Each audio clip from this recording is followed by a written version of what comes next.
Good afternoon, everyone, and thank you for your patience in working through our technical issues, and hope everyone is now joining us. The board meeting of the Gateway Development Commission is now called to order. Today, we are holding the first public meeting of the Gateway Development Commission's Board of Commissioners.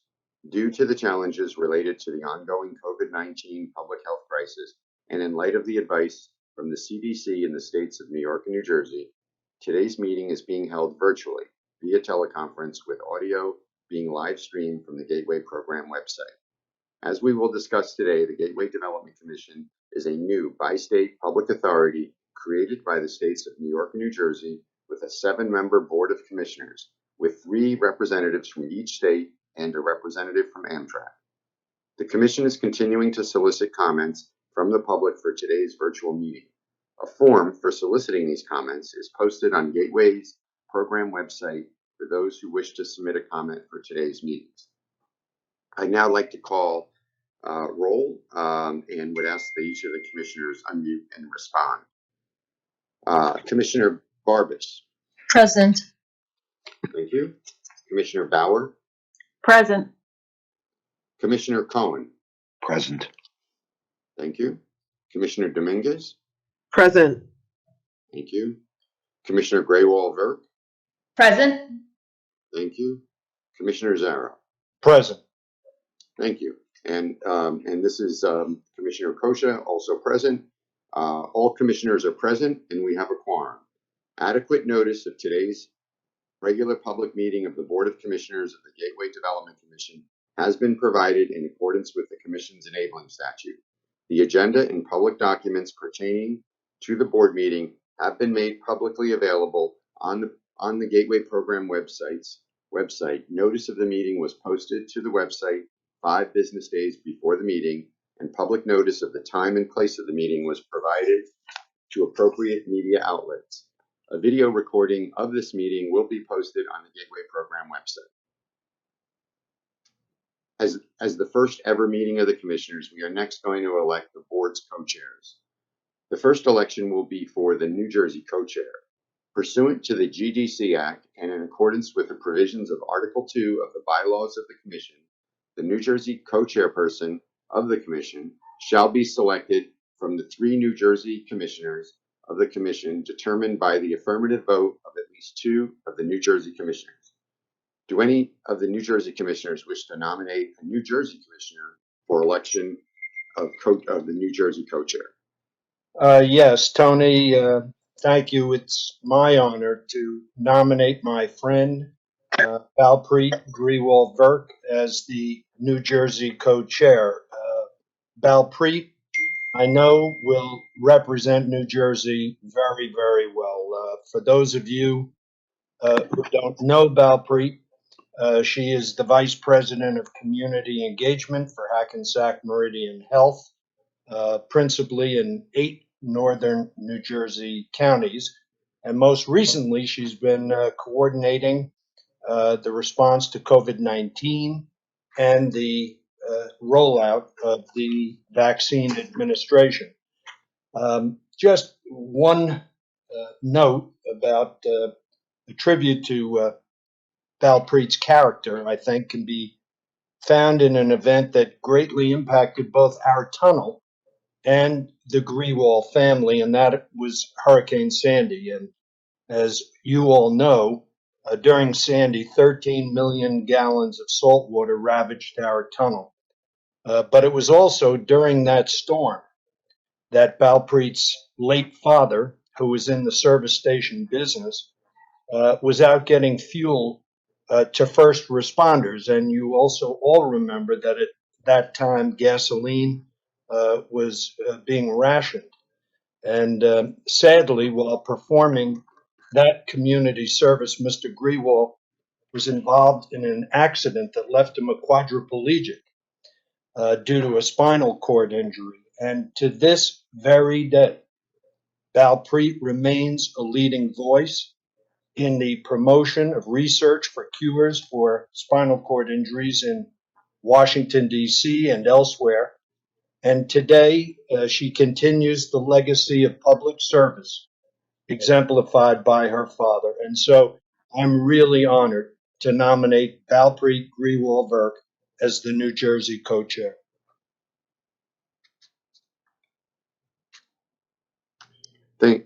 Thank you, Commissioner Zarro, and we join. I certainly join in your comments with regarding our new commissioner, and we are certain that she will bring a tremendous amount to what the work that we're doing here. Is there a second for that motion?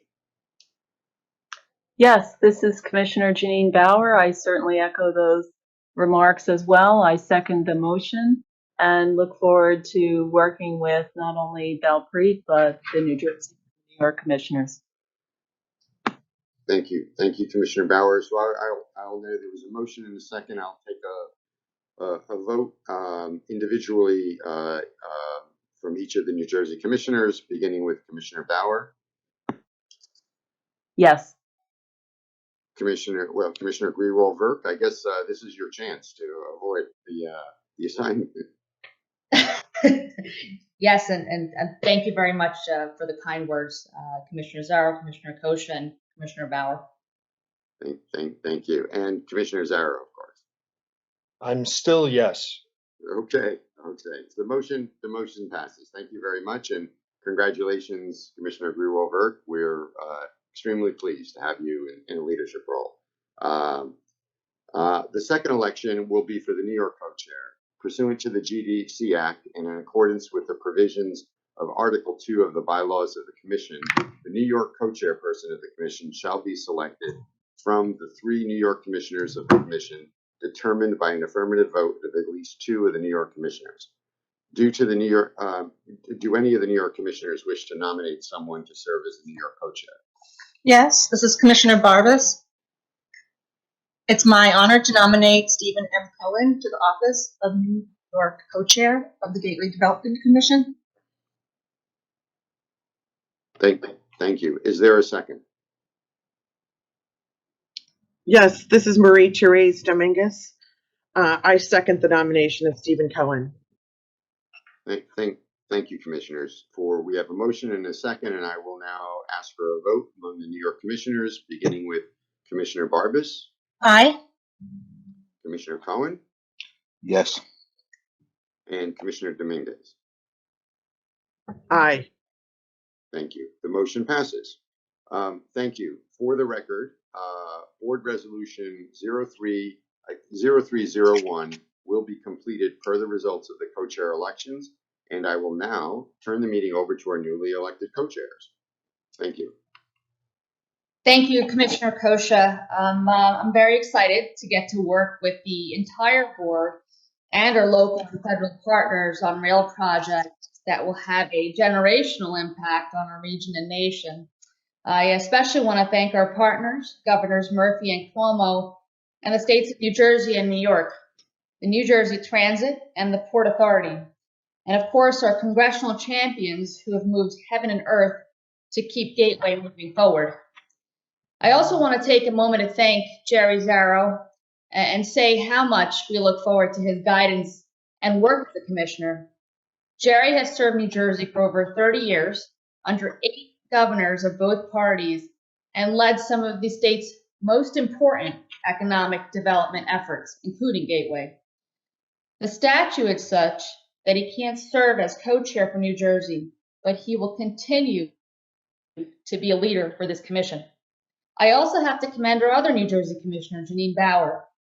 Janine has over 30 years of experience in transportation, infrastructure, and environmental matters. I couldn't have asked for better colleagues and thank them for their continuous commitment to the GDC. I look forward to working with everyone here, knowing that this project will positively impact both New Jersey, New York, and beyond. Thank you.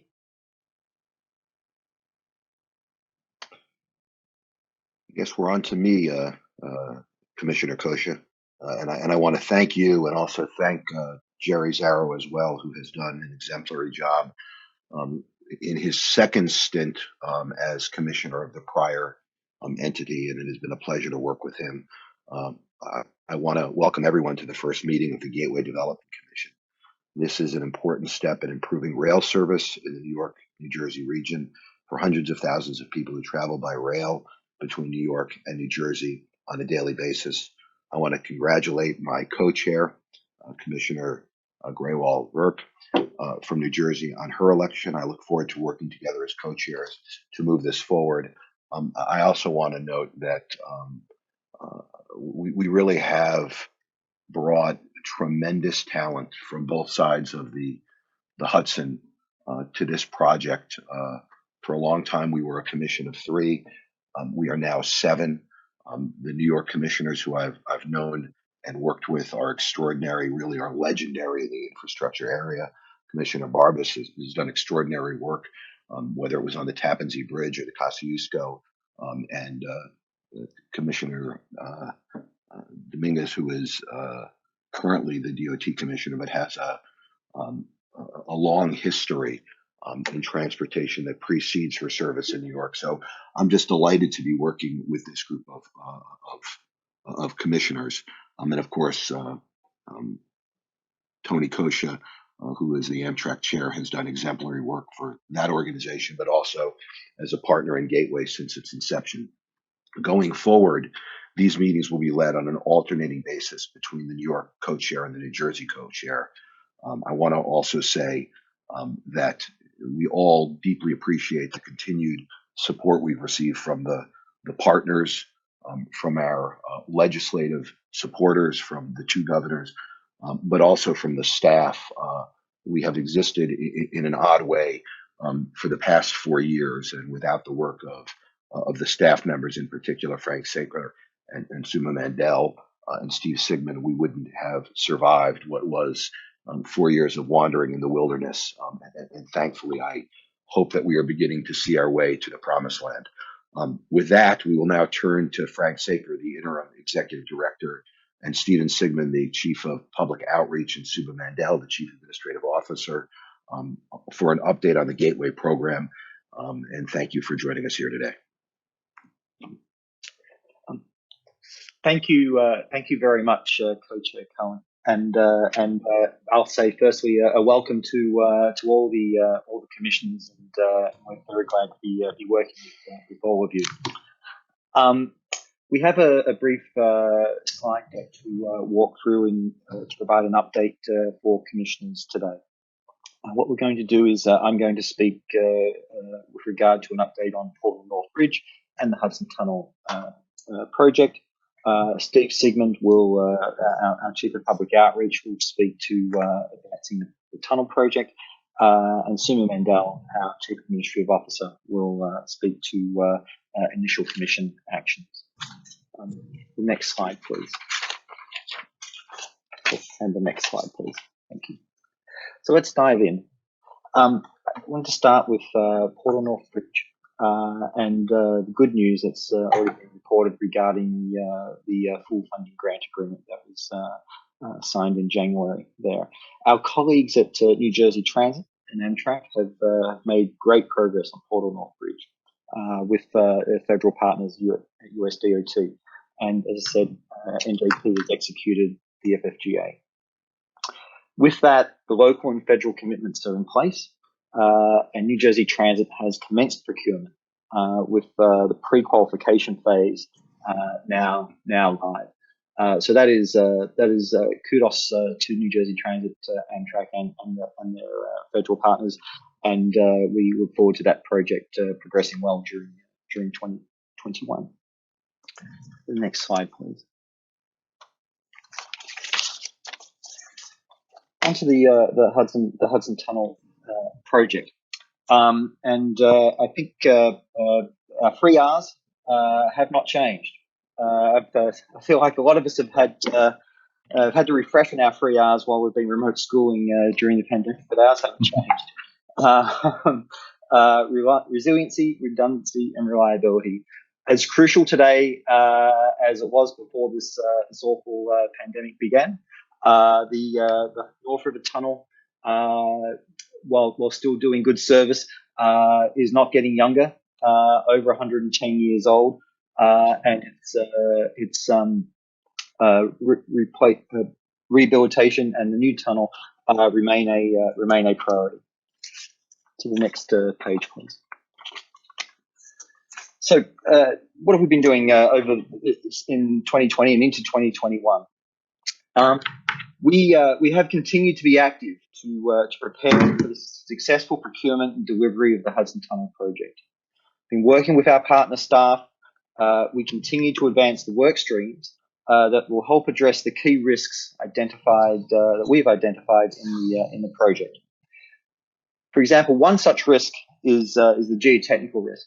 If I spend a second discussing that, we have continued our geotechnical investigations during 2020 and into 2021, and you can see some photos there of some of the activities that have been underway. Again, the purpose of doing this is to reduce the unknowns and improve the risk profile of the project overall. It's important to note that this activity really arose from the private sector engagement that we undertook in 2018 and in 2019, we continue to actually see a lot of interest in the project, which is encouraging. And we indeed expect to continue engaging with the infrastructure market as we prepare the project and advance towards procurement and pursue best value. Move on just briefly to, go to the previous slide. There we are. Regarding the financial plan, the updated financial plan, we submitted the last financial plan to US DOT, to the Federal Transit Administration, FTA, in August 2020, and we're awaiting feedback on that plan. So I have no further comment on that specifically right now. But in general, I did want to point out and acknowledge that the engagement that we're seeing from US DOT and its agencies on the Hudson Tunnel project's very encouraging for us, and it's highly appreciated. In particular, recently US DOT announced the reiterated that the federal loans made by the Build America Bureau, supported by local commitments, will be considered as local share, which is obviously a crucial part of our financial plan and reflecting the $5.55 billion in local partner commitments that we have for the project. So regarding the cost estimate, yes, as we described here, our cost estimate did reduce in 2019. Following the detailed risk analysis that we undertook at the time with our partner staff and with our advisors. In 2020, we did add back some escalation cost, roughly about $300 million, or a bit less than that year, $1 million a day. And currently, our cost estimate is $11.6 billion. For the construction of the new tunnel and the rehabilitation of the existing tunnel. I think I just wanted to point out that we remain, we have exposures to the changes in the market regarding items such as inflation, for example, and commodity prices and interest rates. And I make those points to make the clear point that, again, time is of the essence. And so not only to obviously repair and rehabilitate and build a new tunnel, but to make sure that we're doing it in the most cost-effective manner that we can. Thank you. For the next slide. Continuing with that theme of continuing to prepare. I talked about risk mitigants before. Early work opportunities are a very important risk mitigant. Our partner at Amtrak has recently awarded a contract for relocating utilities from the Long Island Railroad's emergency services building as a prelude to the construction of the Hudson Yards concrete casing segment 3. As I said, that contract was recently awarded. Preliminary work is being undertaken there.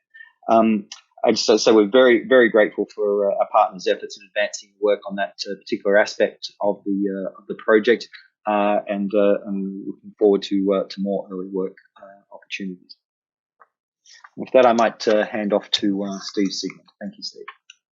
Thanks, Frank. And you can go to the next slide. So I just wanted to provide an update on the importance of the Hudson Tunnel project and of the actions we are taking right now. I mean, first on its importance, you all know this, commissioners, but I wanted to reiterate some of these pieces, particularly for the immediate impact that construction of the project would have on a number of areas. One, providing 72,000 jobs at a time that they are desperately needed as we're going through economic recovery out of COVID. In the long term, the resiliency, reliability, and redundancy 3 Rs that Frank mentioned will have a very positive impact on congestion and on air quality. We'll finally get a 21st century rail link for into, out of, and through New York, where it has necked to one track in and one track out, where the rest of the Northeast Corridor is 4, 5, or 6 tracks. We will make sure in the very immediate that we're a good neighbor and mitigate impacts, but also have participation from the communities in which the project is taking place. And importantly, again, for economic recovery, we're utilizing U.S. suppliers and manufacturers under the Buy America program, and we anticipate that the project overall will provide $19 billion in economic activity and an average of $85 million a month. Again, exactly when they are needed most. Going back to Frank's point about time not being our friend here, we really want to get this kind of work started as quickly as possible so that we have an impact on economic recovery in the region and the nation. Next slide. So in terms of the steps we need to be taking in the immediate future to move the project forward, there are really 3, and we've talked about these in the past. One is obviously the record of decision on the environmental review. As a reminder to you all, we submitted the original draft EIS in February of 2018. It has been for 3 years. It was on the previous administration's permitting dashboard to be completed with a record of decision in March of 2018. They obviously did not meet that deadline, but rather sat on the EIS for 3 years instead. We are working with the administration to help update and improve the rating for the capital investment grant program. As Frank mentioned, there was obviously a important and positive step in that, in the rescinding of the really ridiculous policy that the notion that federal loans repaid with entirely with local money and with interest didn't count as part of the local share. And we're working hard with our congressional champions and with the new administration on a renewed federal and local partnership because of the importance of the project, both regionally and nationally. You saw this week, Polly Trottenberg, who was at her confirmation hearings as the Deputy Secretary of the U.S. Department of Transportation, called the project, the Hudson Tunnel project, a project of national significance. We have not heard that from the administration in 4 years, so that was very positive as well. Next slide. So in terms of the steps we're taking now and in the future to advance each of those 3 areas, we're working with the FRA and FTA on the environmental review, doing the updates that need to be done because to see what conditions, for example, have changed on the ground in the last 3 years. Because the previous administration sat on this for 3 years, there's some updating that needs to happen, and we're working together to get that completed as quickly as possible. Working with the FTA, as Frank mentioned, to get feedback and update the financial plan and work towards an improved rating for the financial plan so we can access those grant monies. And we are in ongoing conversations with USDOT and with Congress and with our congressional delegation and allies, again, to create a true federal-local partnership to fund this project. And that, again, has not happened in 4 years. The important thing I think to take away from this slide are the words "working with" in the first 2 sections. And again, it's been a long time since we could say that. There's really been a sea change in the way the administration is treating this project. And we are very hopeful to be able to get these 3 pieces moving forward in the very near future. Thank you very much, and I will turn it over to Suma Mandel now for the commission actions. Thanks, Steve. Today, we're going to be taking some initial organizational actions, namely electing co-chairs, which we have done, and adopting bylaws and open meetings policy and a conflict of interest policy and code of ethics. The bylaws and policies were prepared in accordance with the Gateway Development Commission Act and reflect review and comment by the two governor's offices and Gateway's project partners. These first steps will enable the board to begin to do the work of standing up this organization, including in the near future, the development and adoption of a mission, additional policies, and an operating budget. Thank you.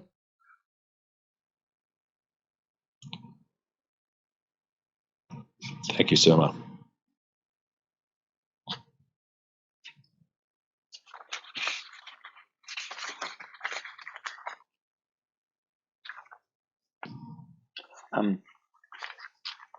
Thank you, Suma, and thank you, Steve. I think that concludes our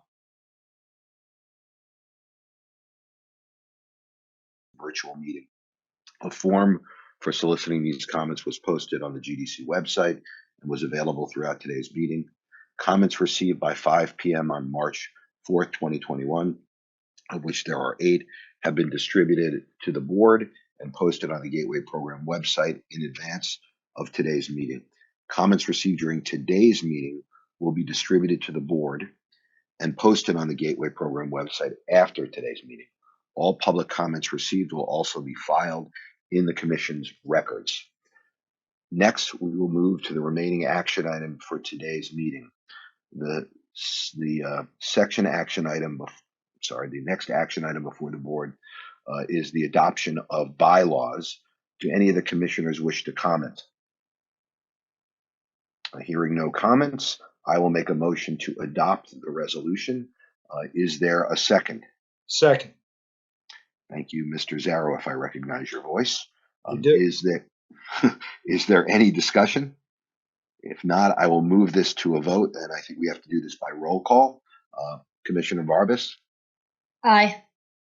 Commissioner Bauer? I think we may have Commissioner Bauer muted. In favor. Commissioner Kosha? Yes. Commissioner Dominguez? Aye. Commissioner Graywall-Verk? Yes. Commissioner Zarrow? Yes. And I also vote yes, so the motion passes. The next action before the board today is the adoption of policies. The policies proposed to be adopted today are conflicts of interest and code of ethics policy and the open meetings policy. If adopted, the policies would be posted on the Commission's website. Any comments or questions about these items? Hearing none, I will make a motion to adopt both. Is there a second? I second. Thank you very much. I will now move to a vote. Again, we'll do it by roll call. Commissioner Barbas? Aye. Commissioner Bauer? Aye. Commissioner Kosha? Aye. Commissioner Dominguez? Aye. Commissioner Graywall-Verk? Aye. Commissioner Zarrow? Aye. And I also vote yes. The motion carries. Finally, a ministerial item.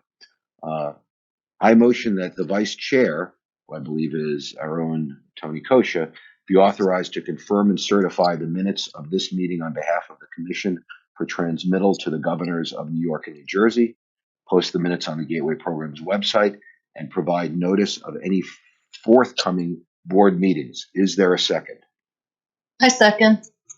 Any discussion? I think we can do this by a voice vote. All in favor? Aye. Aye. Anyone opposed? Hearing none, the motion passes. I will check with Ms. Mandel. Have I missed anything, Suma? I think that's it. Okay. So before we will adjourn, I want to note to members of the media that there will be an availability that will take place on a conference line at 2 p.m. I will note that is just 8 minutes away. So I'm going to suggest that we move it back to 2:05, if that's okay with everybody. And we will we will see those of you who are here, those of you who want to participate and ask questions in that availability in what by my clock looks like 8 minutes, 10 minutes.